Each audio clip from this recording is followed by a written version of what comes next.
great flat pack U-seal fire pit. That's the problem with it, is lighting it up. Doesn't seem to get enough airflow.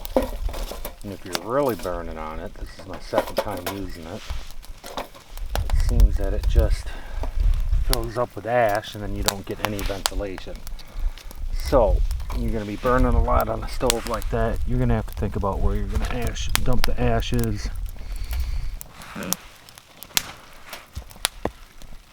The ventilation. So what are we burning here?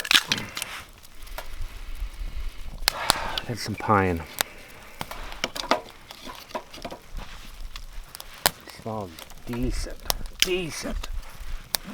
You know what the trailer park boy bubbles to say? Decent. Decent wood. Like the pine. Out in Colorado, you only get the aspen, pine, a little bit of cottonwood. Get anything more than that, you're lucky. That's good. I mean, three big pieces of wood and lasts quite a while on this sucker. So it's good blistery. Snow's sticking pretty good.